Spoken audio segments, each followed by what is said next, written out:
There was a time when YouTube felt real. Just a regular guy with a webcam and a microphone, sharing raw gameplay and funny moments.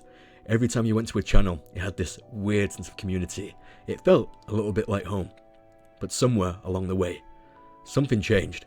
Now it's all challenge videos, over-edited hype videos, AI thumbnails, and creators making videos purely just to feed the algorithm. This is the rise and fall of gaming on YouTube. We're going to talk about how it might just get saved. But I should probably put on the right t-shirt first. Oh, why is my eye bloodshot? Oh my god.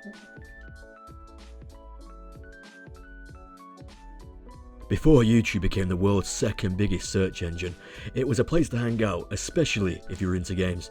There were no managers, no production teams, just people recording Minecraft, Garry's Mod with built-in microphones and laggy frame rates. And somehow, it was amazing. Like, no matter how popular he got, PewDiePie never felt like a brand. The same for Markiplier, and he was also smashing a lot of charity streams. There were so many good creators as well back then. Just regular people playing games and having fun with it. And we got to experience that with them. Gaming content in the 2010s wasn't about going viral. It was about sharing funny moments on the internet and just letting people experience those unique moments that you yourself may not have seen. YouTube didn't reward clickbait back then, it rewarded connection, community. The comment sections weren't just full of bots, they were full of real people. Somebody myself who just started making gaming content on YouTube 4 months ago almost. When I go online looking for help and guidance, it's just all about optimized thumbnails, click-through rate, average viewer time, and just a bunch of the analytic bullshit, which is important. And don't get me wrong, I enjoy that too. But that seems to be people's main focus these days, just making easy money through lazy content using AI. People don't seem to want to be authentic and build communities these days. It seems to be all about getting as many views as possible and getting that next big viral hit. When we visit the trending page in this video, you're going to see how a lot of the videos are exactly the same sort of thing.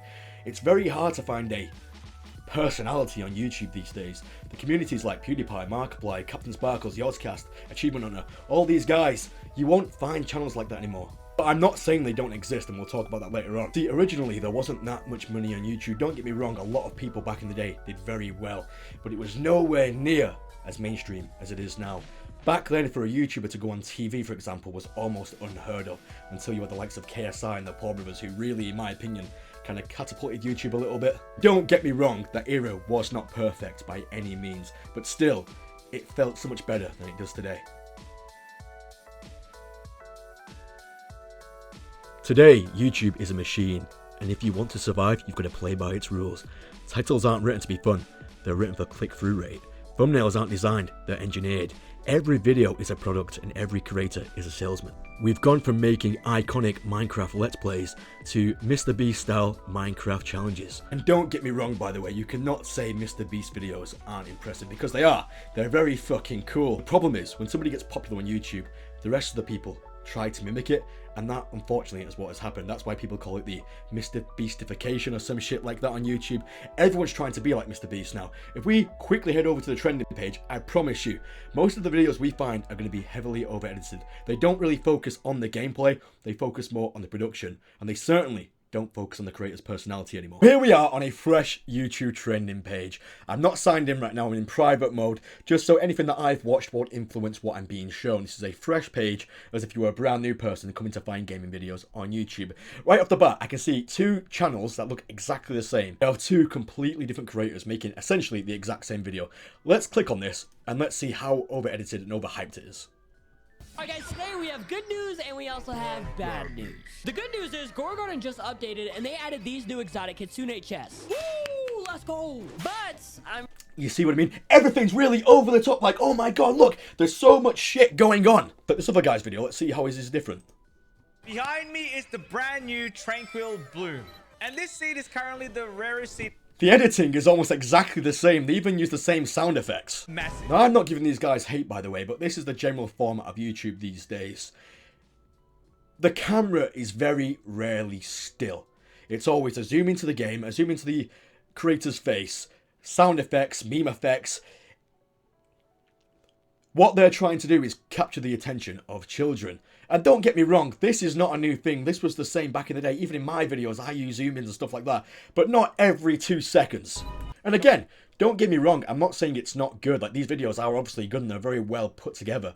But for me personally, especially as an older person, I'm almost fucking 30. It's hard for me to follow along with the game when there's so much going on. I can't see a single Let's Play on the trending page. Let's go down again, all these bright, colourful thumbnails. Let's click this Minecraft video, for example. For our first sleepover activity, we are going to summon a brain rot. Babes, that sounds scary. Yup, it is very scary. Okay, this video, so far, it's very cringy, I'm not gonna lie. But hey, I'm very cringy, I'm the king of cringe. But, you know, this one, fair play. Overproduced gaming videos all stem from this guy, Mr. Beast. Like, look at this. This is a Minecraft video. This is a Minecraft video. It's like I'm watching a fucking Hollywood film. The way it's filmed.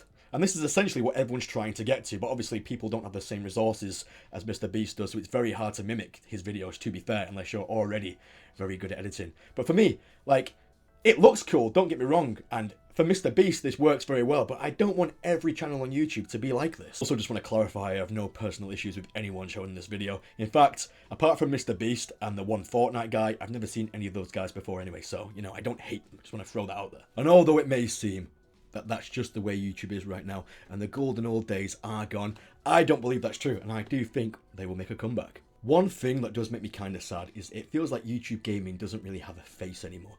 For many years, it was PewDiePie. Plenty of channels who you instantly identified as a gamer on YouTube. Whereas now, maybe I'm just missing something, but it doesn't feel like that exists anymore.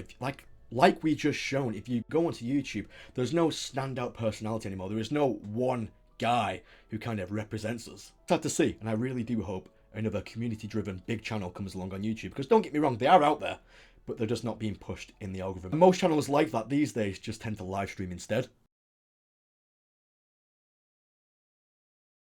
There is one guy who, in my opinion, could bring back the golden age of YouTube, and that's Caseoh. So I just recently found Caseoh's content myself, and immediately, when you step on his channel, you just see shit thumbnails, a shit webcam, and it really does feel like you've just walked back into 2014. But his videos are heavily community driven, mostly does live streams from what I can tell, but they still feel like the golden age YouTube videos. And I feel like if he put a bit more time into it and started to edit his videos down, he could quite easily make videos like that. And he could be that next guy. He could be the next fucking face of YouTube if he really wanted to. And I think we're going to see it. He, to me, is proof alone that people are sick of this over-edited, hyperactive bullshit.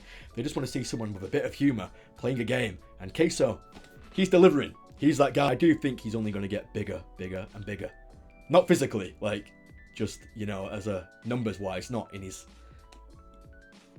You know, could argue I'm like the opposite end of Caseoh. I'm also a bigger guy in a different way, and I too make shit looking videos. Anyway guys, that is the end of this video. Do let me know your opinions on some of the things I've talked about in the comment section. As a small YouTuber who's been doing this for months myself, I do appreciate any support, so giving me a like would help me out massively. And even better, if you could hit the subscribe button, I would really appreciate that. By the way, I just want to apologize real quick for going all Greg Doucette on you. I went to the toilet and got changed. It was very warm. Just to tell you a little bit about myself, I mostly focus on playing PS2 era games as full playthroughs, but I also jump into indie games like Hold Fast. I've started playing horror games a little bit. I played Repo and Who's at the Door yesterday for the first time, and those games are fucking terrifying but hilarious. Anyway guys, thank you so much, and I'll see you in the next one.